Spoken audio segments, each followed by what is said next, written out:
situation in Venezuela. To say the least, President Maduro under siege. Juan Guaido, the opposition leader, has named himself president. The U.S. deeply, overtly involved with this, choosing Elliott Abrams as their point person, but Secretary of State Pompeo, Vice President Pence, National Security Advisor John Bolton. The latest controversy centers around U.S. sending so-called humanitarian aid to Venezuela, trying to get it through the Colombian border. Maduro saying no. Can you comment on what's happening here?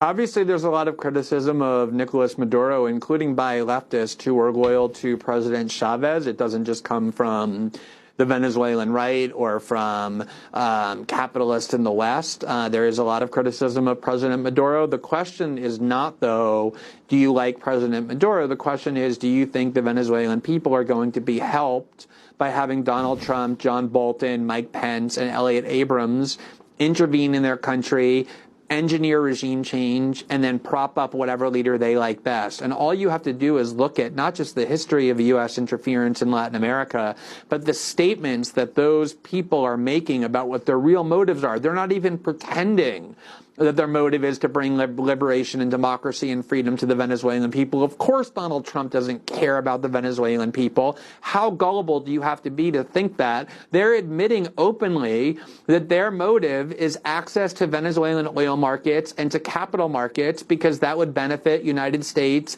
and its oligarchical class. And so to watch the bipartisan media and political class in Washington, like Nancy Pelosi and other leaders of the Democratic Party, stand behind Donald Trump, someone they're usually calling a racist and a fascist and a xenophobe and a monster, as he tries to engineer regime change in Venezuela, using people like Elliott Abrams, who in the past has used the pretext of humanitarian aid to send weapons to the rebels that he wanted to help overtake the government of a country, is really kind of stunning. But that's what always happens in American discourse. Imperialism is always cheered.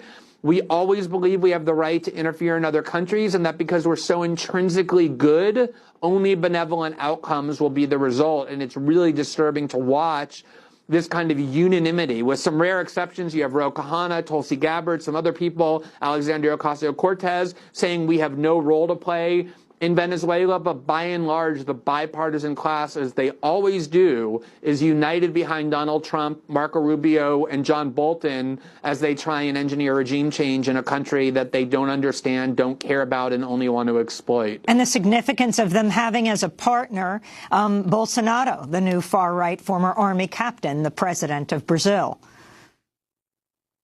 Yeah, I mean, usually what happens in these kinds of cases is there's at least an attempt made to make liberals feel good about what the real motives are. You know, we're going to change the regime in Libya, not because we care about their oil, but because we just want to help the Libyan people be liberated from this bad dictator. The same with Iraq, you know, pulling babies out of incubators. There's at least an attempt made. And here, there's barely an attempt made. It's all very explicit and blatant. And the fact that the leading U.S. partner in Latin America to do this is Jair Bolsonaro should tell you everything you need to know about what the real motives are in terms of what the U.S. government is trying to accomplish in Venezuela. It's nothing good for the Venezuelan people, no matter what your view of Nicolas Maduro is. It's all about imposing a far-right ideology for the benefit of everybody but the Venezuelan people. Glenn Greenwald, we want to thank you for being with us, Pulitzer Prize-winning journalist, one of the founding editors of The Intercept. Thanks so much. We will link to your pieces in The Intercept. That does it for our show. I'm Amy Goodman. Thanks so much for joining us.